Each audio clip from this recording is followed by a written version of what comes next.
What's up, y'all? So I've recently broken some of my own rules and had a lot of problems because of it.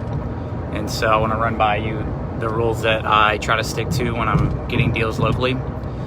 The first one is everyone will be late. So you have to start telling people you're going to be someplace before you're actually going to be there. 1 out of 10, 1 out of 20, you'll be late, and then you can apologize profusely and it'll be okay. The other 95 to 98% of the time, they will be late. They'll make you wait, and it'll piss you off. So if you're 15 minutes away, you need to tell them you're 5 or 10 minutes away. And if they make you wait too long, then you just leave. You just leave them. The truth is, though, if they're late, they will rarely, like almost never, apologize and then make it right. They'll just say, screw you. The deal will not work out. If you leave the site because they're being disrespectful of your time, it's a wrap. The deal's not going to go down. So you have to be okay with that. And that's why you'll probably let people disrespect your time, because you know it's not happening. And also that person's going to act like you're the problem. The nerve of people, dude, is through the roof. And so another rule is if the first time it doesn't work out, that deal will not happen. It won't happen because you're a hard ass and you have these firm rules and you don't give people second chances. No, you're going to give them a second and a third chance, and it still won't happen. So when I say they stand you up the first time, it won't happen, it's because something is wrong. Something's broken in them, or the deal isn't what they say it is, and they're having guilt or whatever it is. I don't know. I don't just not show up. So it's hard for me to think like a person that would do this to someone else. But that deal will not happen ever.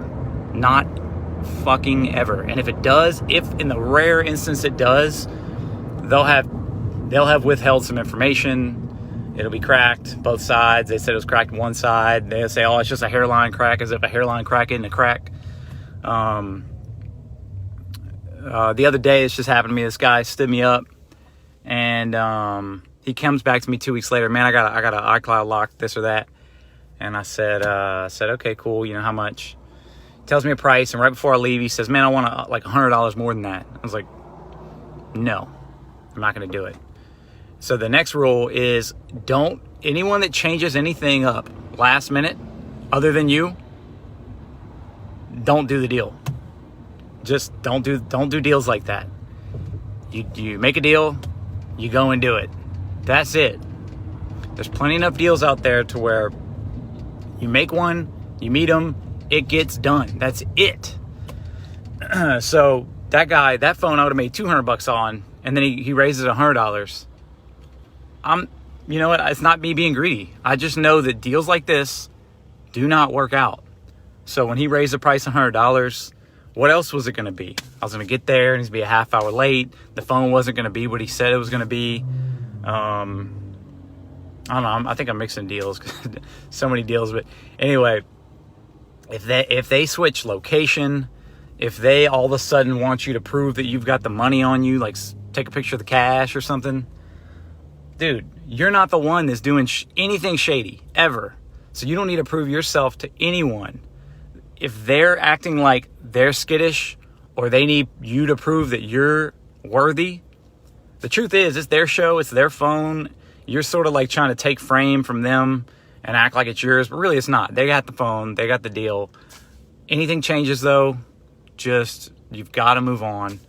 Not only as a practical means, but as like a safety means. There's a lot to it. And it'll take some pain on your part. It'll take some getting stood up and some trying the second and third time to get deals done, because you're like, I'm going to make $500. I gotta bend to this person's BS. I gotta let them hold me and my time hostage. And dude, that will wreck your ass, man. This wrecked me so much the other day that I cussed this. I went crazy on this motherfucker. And she ended up threatening to rob my store and hurt my family. So like, that was a person that had already stood me up. I already knew this person was not a good person. So it didn't even need to get there. So like, was I really mad at them? Kinda, but I was mad at myself. I know better. You know better. You gotta set up these rules. You gotta follow them. And if you don't, you're gonna have similar experiences to what I'm talking about right now. So that involves any niche, mostly electronics, but any niche. And sometimes you're the person that stands them up. And for whatever reason, that deal also doesn't work. For whatever reason, you and that person, y'all ain't syncing up. So anyway, hope you have a good day. Get some deals. Holler at me.